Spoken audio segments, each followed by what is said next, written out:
안녕하세요, 담임쌤입니다. 여러분들은 난 열심히 살았는데 생활이 나아지지 않을까 이런 생각 해보신 적 없나요? 저도 그랬어요. 왜 그럴까요? 열심히 살았는데 왜 부자가 되지 못하고 또 내가 원하는 삶을 못 가져왔을까요? 열심히 사는 것도 중요한데 방법이 중요한 것 같아요, 제 개인적으로는. 그래서 오늘은요, 이분을 통해서 마인드셋, 어떻게 자기 개발을 해야 될까, 그런 다음에 이런 데 관심 있는 부동산 초보자 기준에서도 말씀드리고, 또 현재 부동산 시장, 그리고 여러분들이 자녀가 있다면 이렇게 빠르게 바뀌는 이 다른 세상에 어떻게 교육을 시켜야 될까 고민 많으시죠? 이것까지 한번 제가 여쭤보겠습니다. 안녕하세요. 안녕하세요. 네, 본인 소개 좀 부탁드리겠습니다. 네, 안녕하세요. 네. 부동산 처방전의 저자인 부동산 힐러 메디테라입니다. 네. 근데 저는 사실 되게 진짜 열심히 살았거든요. 왜 그렇게 살 수밖에 없었냐면 네. 지금 기초수급자라고 하죠. 네. 그러니까 제가 어렸을 때 그러니까 생활보호 대상자였거든요. 네. 되게 그 부잣집 따님 같은 모습을 할 것인데 그랬어요? 아유, 믿어지지가 않아요. 그렇게 와주시기 너무 감사하네요. 이제 어렸을 때 진짜 돈이 없어서 준비물을 그러시구나. 가져가지 못할 정도로 되게 어렵게 살았거든요. 아유. 예, 왜냐면 아버님이 6살 때 돌아가셨어요. 아이고, 그래요? 예, 그래서 어머님이 저희 삼형제를 그러니까 음. 또 아버님이 돌아가실 때 빚만 지고 돌아가신 거예요. 어. 그래가지고 진짜 어렵게 컸는데 저는 이제 자라면서 너무 어렵게 크는 게 너무 싫었거든요. 그래서 정말 뭐 학원도 못 가고 뭐 이렇게 했지만 정말 이를 악물고 나는 공부를 열심히 해서 네. 전문직을 해야지라고 생각을 했어요. 네. 그래서 공부를 열심히 하고 전문직으로 나름 이제 간호학과를 나와서 대학병원 응급실에서 간호사도 하고 나중에는 임용고시를 봐서 보험교사까지 해서 정말 안전하고 탄탄하고 그러네요. 보장받을 수 있는 그런 길만 열심히 살아왔거든요. 근데 그렇게 살았음에도 불구하고 그리고 결혼을 하고 남편도 돈을 벌고 맞벌이 했는데도 불구하고도 둘째 아이가 태어나서 좀 병을 앓면서 막 매달 몇백씩 들어가니까 아이 병원비를 댈 수 없을 정도로 가정 경제가 휘청거리고 아이를 치료할 수 없겠다라는 두려움이 생기더라고요. 맞벌이를 했는데도 불구하고. 네네. 제가 그때 충격이 되게 컸어요. 아, 이게 열심히 산다고 해서 이게 다 되는 게 아니구나. 네. 그래서 그때 그 충격을 받고 이제 어떻게 바꿔갈 수 있을까를 고민하다가 교사도 그만두고 이제 부동산 쪽으로 전향을 하게 됐거든요. 그래서 제가 바꾸게 된 이유, 그래서 바뀔 수 있었던 것에 대해서 오늘 말씀드릴 수 있을 것 같아요. 아이 병원비라는 건 어떤지, 아이가 어디 아팠나요? 아이가 그러니까 태어나고 나서 이제 기형이 있다고 얘기를 들었는데 다행히 이제 검사를 이곳저곳 다니면서 아니라는 걸 알게 됐어요. 근데 그걸 한 고비를 넘기고 나니까 아이가 아토피가 심해진 거예요. 근데 그 아토피가 그냥 가볍게 얼굴 빨개지는 정도면 괜찮은데 이제 전신이 발진이 일어나면서 피랑 진물이 나고 아이가 전신이요? 네네. 그러니까 물론 전신에서 피랑 진물이 난 건 아니고 전신에 발진이 있고 이제 얼굴 부분에 피랑 진물이 나고 세상에. 이제 아이가 또 긁으면 그 부위에 이제 피가 나고 진물이 나는 그런 상태였는데 아이가 너무 간지러우니까 1살 때였거든요. 1살 때, 어린 나이에. 네, 1살 때였는데 30분도 채 애가 잠을 못 자요. 간지러워서 밤새 긁는 거예요. 그래서 저랑 남편이랑 돌아가면서 보초를 썼었거든요. 세상에. 밤에 못 긁게 이렇게 손을 잡아주느라고. 근데 아이가 너무 간지러워서 이제 잠을 못 자니까 30분 정도 못 자다가 막 긁다가 막 까무러쳐요. 그러다가 30분만 자고 금방 또 일어나서 까무러칠 정도로 그렇게 힘들었나 봐요. 네, 그게 거의 한 1년 정도 지속이 됐었거든요. 몸에 피부에 돈을 발랐어요. 아유. 전 세계에 그때 직구가 유행이어가지고 전 세계 로션 좋다는 걸 다 사서 쓰고 뭐 좋다는 병원 다 쫓아다니면서 거기서 해보라는 걸 다 해보다 보니까 돈이 한 달에 몇백씩 들어가더라고요. 아유, 뭐 입욕제라던가 로션이라던가. 근데 이게 또 안 맞으면 한 번 쓰고 쓸 수가 없잖아요. 근데 또 좋다는데 안 쓸 수 또 없으니까. 바꿔보고 계속. 네네. 그리고 그게 또 다 비급여예요. 의료가 안 돼요. 그러다 보니까 사실 요새 뭐 의료보험도 되고 뭐 실비보험도 되고 하는데 왜 경기적으로 병원비 때문에 힘들까 하지만 사실 의료 외적인 그런 부분들이 훨씬 더 가게 되거든요. 네. 그럼 그 당시에 그렇게 막 남편분하고 1시간씩 바꿔가면서 할 정도면 두 분 다 이제 경제활동도 하시는데 굉장히 힘드셨겠어요. 그렇죠. 그래서 저는 육아휴직을 하고 원래 복귀를 했었어야 되는데 아이 때문에 계속 휴직을 했었어요. 네. 그러니까 무급 휴가를 하는 거죠. 그런데 그러셨구나. 이제 병원비는 들어가는데 회사도 그러니까 학교를 출근도 못하고 또 유급도 아니고 무급이다 보니까 이제 점점점 경제가 그냥 빵꾸가 힘들어지고. 나고 이제 대출까지 받게 되는 거죠. 대출까지요. 네네. 그럼 이제 그렇게 해서 경제 위기를 극복하기 위해서 이제 뭐라도 해야 되는데 직장은 이제 다시 나가긴 애 때문에 이제 힘들고. 근데 네네. 그 많은 것 중에서 투자가 여러 가지인데 부동산 쪽을 선택한 이유가 있으신가요? 사실은 가장 사실 돈이 부족할 때 제일 먼저 생각하는 게 지출을 줄이는 거잖아요. 그렇죠. 지출. 네.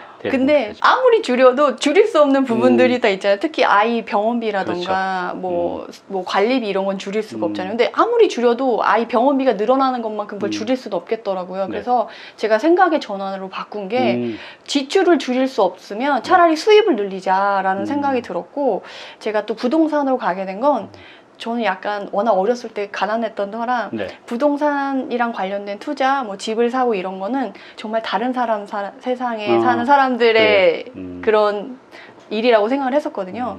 근데 이제 둘째를 낳으면서 이제 그때 산후조리원에서 만난 애기 엄마 친구가 있는데 그 친구는 20대 때 네. 대학생 때부터 부동산 투자를 했다고 하더라고요. 그래서 그래요? 네네. 그래서 제가 너무 놀라서 아 쟤는 대학생 때부터 저렇게 투자를 할 동안 나는 뭐 했나라는 생각이 들었고, 이제 그 친구가 잘 사는 집 친구여가지고 아, 잘 사는 집 친구니까 저렇게 할 수 있지라고 생각을 했었는데, 그 친구랑 이제 친해지면서 다 이렇게 다양하게 얘기를 하다 보니까 그 친구 하는 말이 돈이 많지 않아도 부동산 투자를 할 수 있어.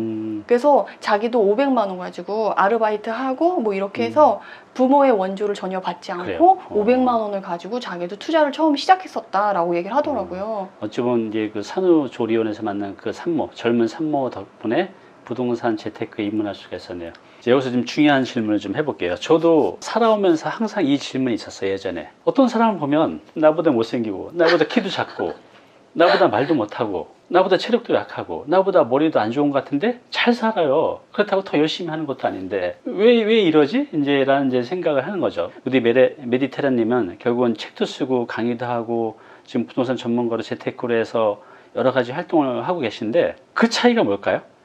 아, 제가 생각하기엔 저도 사실 그 고민을 되게 많이 했거든요. 나는 다른 사람과 뭐가 다를까? 왜냐하면 부동산 투자를 시작할 때 같이 공부한 사람이 180명이 있었어요. 네, 그렇죠. 근데 그 중에 계속 하고 있는 사람은 딱 2명밖에 없거든요. 100에 한 명도 안 돼요, 그게. 네네네. 네. 그래서 그 뭔 차이가 있을까라고 생각을 했는데 결국에는 그거 같아요. 그 노력을 지속할 수 있는 힘이 있냐 없냐의 차이인 것 같아요. 네. 근데 그 노력을 지속할 수 있는 힘을 기르는 건 결국에는 본인이 얼마나 본인의 부족한 거를 잘 인지를 하고 그것을 연료로 끊임없이 그 절박함과 간절함을 일깨우는 게 방법인 것 같아요. 네, 저도 거기에 이제 공감해요.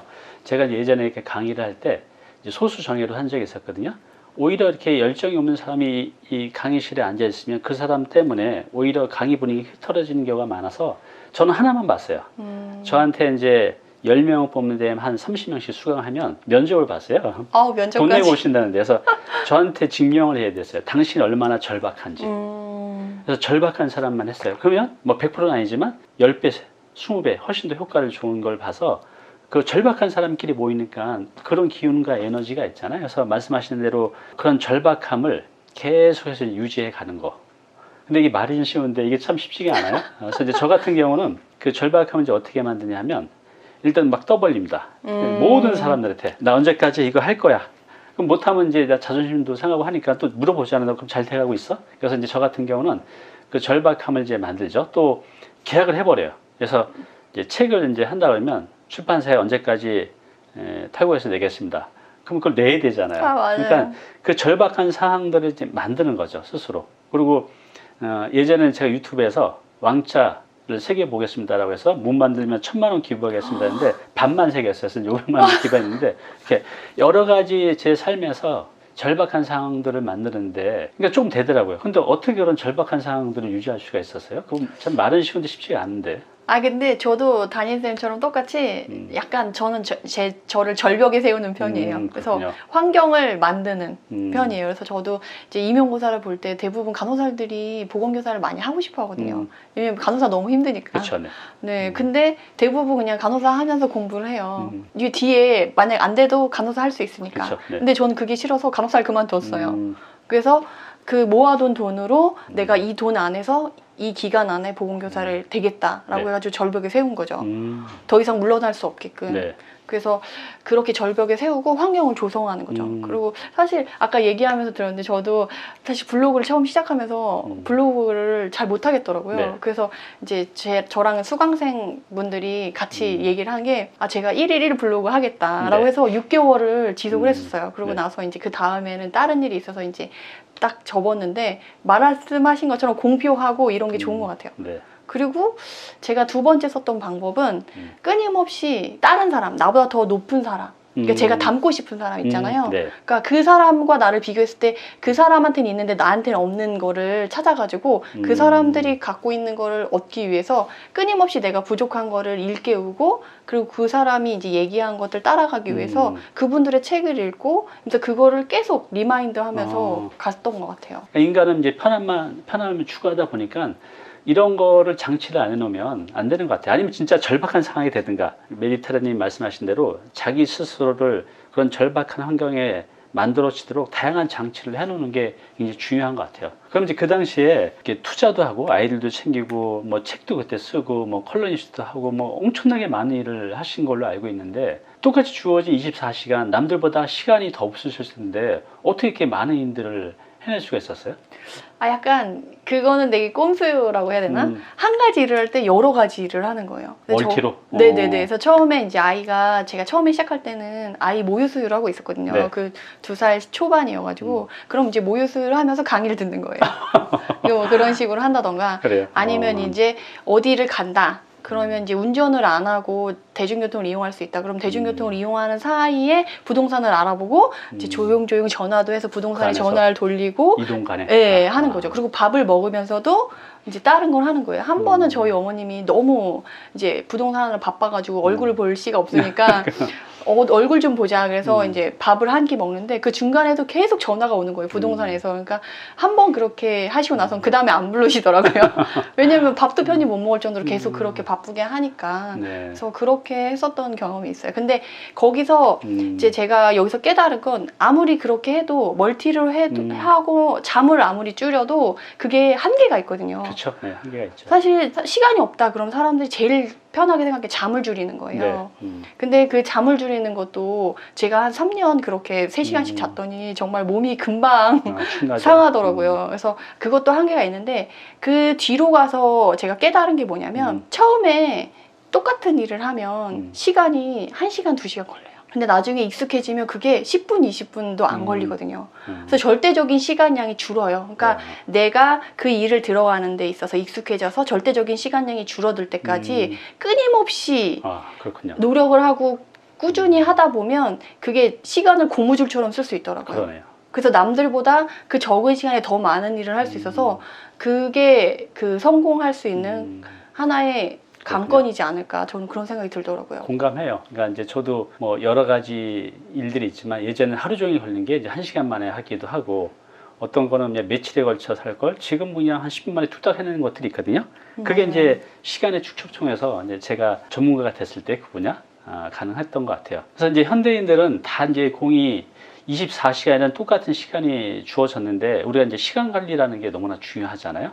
시간이 부족한 현대인들 우리 메디테라님만의 그런 시간 관리 비법 뭐 그런 팁이 있으면 좀 공유 좀 해주세요.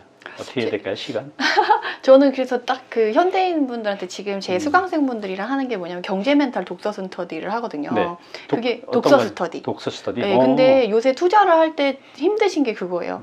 막 정책이 너무 많이 나오니까 규제 정책이 너무 많이 나오고 이러니까 사람들이 마음이 계속 흔들리시는 거예요. 해야 된다는 건 아는데 마음이 계속 흔들리고 이제 그쪽으로 리스크를 감수하고 싶지 않아지는 거죠. 네. 근데 사실 투자는 얼마나 내가 리스크를 감수하냐에 따라서 수익을 가져오고 안 가져오는 거라고 저는 생각을 하거든요. 네. 우리는 돈이 없으니까. 그쵸. 돈이 많은 사람은 리스크를 감수하지 않아도 되지만 돈이 없는 사람들은 리스크를 그만큼 감수해야 되거든요. 맞아요. 그러다 보니까 네. 이제 멘탈 관리가 중요한데 멘탈 관리. 네, 그래서 제가 그분들한테 제일 처음에 요구를 드리는 거는 내가 책을 읽을 시간이 없으니까 책을 못 읽는다라고 생각하세요. 그래서 30분만 일찍 일어나라.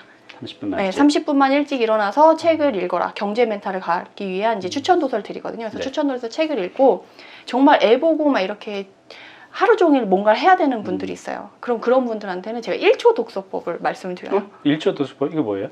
그러니까 저도 아이를 키우다 보니까 아이한테 매여서 이제 양육을 하시는 분들은 진짜 시간이 없어요. 네. 그런 분들한테 하는 게 사실 1초가 되게 작은 시간에서 도움이 안 될 것 같은데 제가 1초 독서법을 써서 정말 한 권을 읽는데 생각보다 오래 안 걸리더라고요. 그래요? 그게 어떻게 하나 하죠? 예를 들면 아이가 제가 지금 둘째가 네. 8살이거든요. 네. 신발을 신으라고 해요. 빨리 안 신어요. 정말 느릿느릿 기다려주는데 정말 하기가 드는데 아이가 그렇다고 막 다그치거나 그러면 안 되고 또 부모의 그 역할은 아이가 자기가 할 수 있는 건 할 때까지 기다려줘야 되거든요. 네. 근데 이제 그냥 기다리면 속에서 천불이 나는데 그 동안에 차라리 책을 읽는 거예요. 그래요? 네, 아이가 신발을 신을 동안 그 동안에 책을 읽는 거예요. 그러면 아이가 신발 다 신었어. 그러면 그래 알았어. 그 덮고 가는 거예요. 하여튼 우리 삶을 보면 중간중간 그 뭐 1초부터 해서 1분 그 짬 시간들이 정말 많잖아요. 네, 짜투리 시간. 뭐 엘리베이터 기다리는 시간부터 해서 그런 시간들을 다 이제 활용을 이제 하자는 거죠. 그죠? 네네네. 지금 우리 이제 메디테라님이 부동산 이제 투자로도 이제 성공하고 책도 내고 강의도 하고 지금 이제 여러 가지 일을 하면서 이제 1인 기업가로 살아가고 계시잖아요. 워킹맘인데. 네네. 이렇게 여러 가지 분야를 하면서 1인 기업가로 성장했는데 지금 여기 우리 다니TV에도 그런 워킹맘들이 굉장히 많이 있으실 것 같아요. 그래서 돌파구를 찾고 또 많이 지치고 그럴 텐데 그런 워킹맘 분들을 위해서 한 말씀, 용기의 말씀 부탁드립니다. 우선 워킹맘 분들에게 너무 고생하신다고 그렇죠. 너무 네, 힘들죠. 정말 스스로를 안아드리라고 꼭 위안의 말씀을 드리고 싶고 제가 제 일을 하고 부동산 투자를 하면서 사실 엄마들이 워킹맘 분들이 제일 힘든 게 그거거든요. 내가 일을 할 동안 아이를 양육하지 못해서 아이한테 뭔가 나빠지지 않을까. 네, 해주지 못하는 내가 손을 더 해줘야 되는데 해주지 못하는 것에 대한 죄책감이 엄청 크거든요. 그게 가장 클 것 같아요. 네, 네. 저도 그래서 투자를 할 때 그게 제일 힘들었었고 이제 제가 너무 바쁘니까 아이 아빠만 혼자서 애를 데리고 막 놀러 다니고 여가를 지기로 다녔거든요. 근데 그렇게 놀러 가서 사진을 찍어서 저한테 보내줘요. 제가 이제 임장을 가거나 네. 다른 일을 할 때 그러면 그 사진을 보고 내가 저 사진 속에 같이 있었으면 하는 그리고 내가 그러니까 잘 때 들어가고 잘 때 나오고 하니까 정말 옛날 남편들이 얘기하는 말 있잖아요. 자기가 일하고 나서 어느 날 봤더니 애가 커 있다. 약간 네. 그런 상황이 제가 맞닥뜨리게 된 거예요. 그래서 그러니까 죄책감도 생기고 하는데 그때 워킹맘 분들한테 제가 말씀드리고 싶은 건 그럼에도 불구하고 이제 아이가 내가 해주지 않아서 방치되는 수준이 아니라면 아이가 정말 그런 게 아니라면 내가 줄 수 있는 새로운 거를 아이한테 주면 되거든요. 시간을 못 준 대신 내가 빨리 뭔가 갇혀서 네네. 다른 것들로. 네네. 저는 저희 아이가 이제 남편이 워낙 가정적이어서 아이들을 정말 잘 돌봐요. 그리고 시댁에서도 시부모님이 워낙 가까이 이사 오셔가지고 도움을 주실 수가 있었거든요. 그래서 아이들이 방치되지 않는다는 거가 확인이 되기 때문에 저는 그러면 내가 아이들한테 뭔가 새로운 걸 줄 수 있을까? 내가 워킹맘으로서 아이들한테 줄 수 있는 걸 하나 새로 만들어서 줘야겠다라고 해서 제 목표는 아이들이 미성년자가 되기 전에 경제적인 자유를 선물하자라는 게 목표였어요. 그래요. 근데 물론 돈을 주는 건 아니고 내가 그 방법을 깨우쳐서 이제 기반이 될 수 있는 걸 만들어주자. 최고의 선물이네요. 내가 이 경제적 자유인이 돼가는 이런 재테크,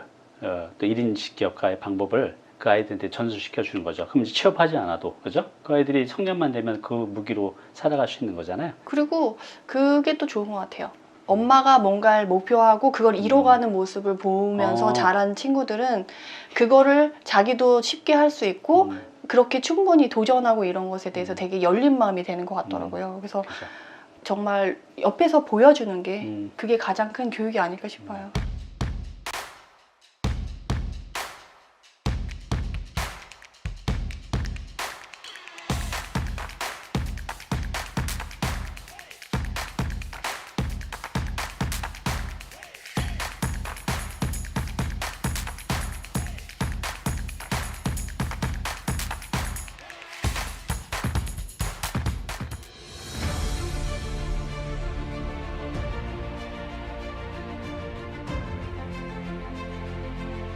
네, 오늘 정보 도움이 좀 되셨나요? 앞으로 이런 정보 계속 받아보실 분은요, 여기 구독 부탁드리고요. 그 다음에 오른쪽은 제가 추천하는 영상입니다. 꼭 한번 보시기 바랍니다.